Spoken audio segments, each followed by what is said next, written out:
Hi, my name is Tommy Gold, and this is Joe. I bought Joe in 2020 and immediately made him my own. I got him a dash cam, a trash can, a car, air mattress, and a bunch of other little things. A few months ago, Joe started to have some serious issues, so I brought him to AutoZone and asked if they knew anyone who would fix my car and wouldn't rip me off. The guy slid a business card on the table and mumbled, "Call Tim," like it was a drug dealer. For the following month, Tim and I became friends. He came several times a week to fix whatever issues Joe had. But eventually, I had a problem so big that even Tim couldn't fix. I took him to the Tallahassee Jeep dealership, where he would sit untouched for 9 days. After asking if they were planning on taking a look at him soon, they advised me that it might be better if I took him somewhere else. I took him around the block to a repair shop named Jeep Specialist, except when I walked in, they told me that they actually didn't specialize on that kind of Jeep, so I should take him somewhere else. I ended up driving a half hour to a Jeep dealership in Quincy, which looked not good. And they said that it should be fixed by that night, so I walked around and talked to the locals. Are you from Quincy? Yeah. Alright, do you like it here? No?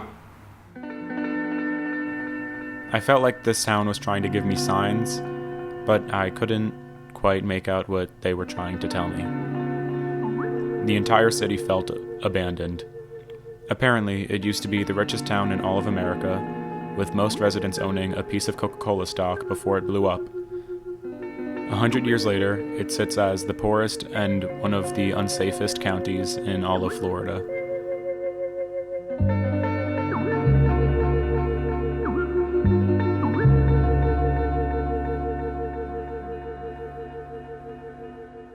I walked into a motel out of curiosity to see who was visiting this city, but nobody was there, and the office was also boarded up.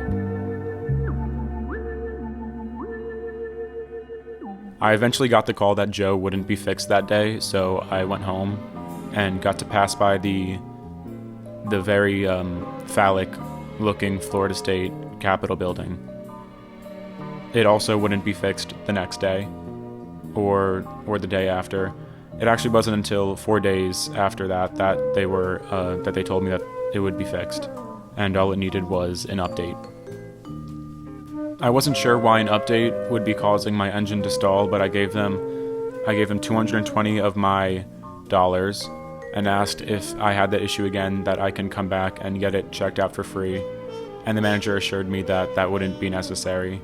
So I walked out to my car and turned it on and saw that the check engine light was still on. So I went back in to talk to the manager, who just reset the code and said that that should fix it for $220. I drove home passing by the massive Cock and Balls building once again, as my engine continued to stall. About a week later, I brought Joe back and told him that they didn't fix him, actually, and I needed him to be fixed before my flight the following Monday, to which they assured me that the part would come in on time and that I would also be paying full price, because apparently this was a totally different problem that happened to have the same exact symptoms and happened at the same exact time. The morning of my flight, I called to let them know that I was picking up my car, but I got sent to voicemail 6 times. On the 7th call, they picked up, and I let them know that I was on my way to pick up the car, to which they responded that they actually didn't fix it, and weren't positive that I could pick it up today to drive 2.5 hours to my flight this afternoon. I responded that that was not an option for me, so they agreed that I can pick it up. When I walked into the dealership, they told me that once I came back to town that I could bring it in, and they would fix it for me the same day. So I walked over to my car and noticed that my dash cam was missing. They usually unplug my camera when I take it in for repairs, so I don't see them rubbing their balls on my dash, so I went inside and asked where it was. They seemed confused, and then walked over to my car. I then realized that actually everything in my car was missing, so I asked what they did with all of my things, and he responded that there have actually been a string of robberies in the area. They even dumped out my trash can all over my back seat and then took the Amazon $8 trash can. I was already so frustrated that this didn't really faze me. I took my keys and drove my still broken, newly robbed car off of the lot.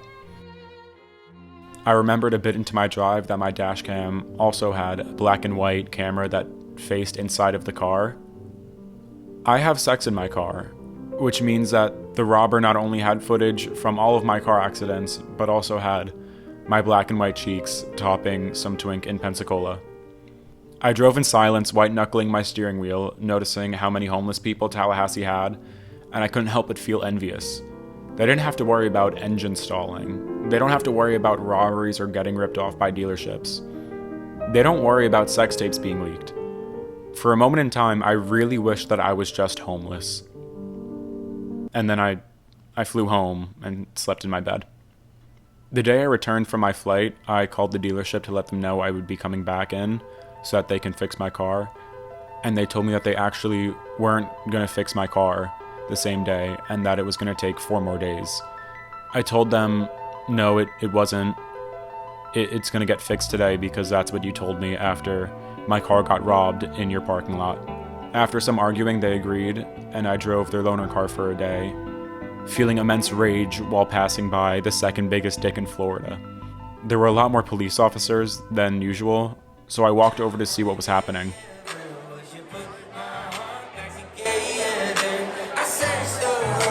I accidentally stumbled upon a vigil for Charlie Kirk. Everyone seemed to be wearing their team uniform, and I realized I might have accidentally worn the other one. I was going to talk to these people, but then I realized that I actually didn't want to, so I left. And now I would like to present to you my new and improved Joe, with one less light on his dash. So what did I learn from this experience? I learned that if I ever have any future car problems, I should just address the elephant in the room and call Tim. I learned that I should format my SD card after I have sex in my car.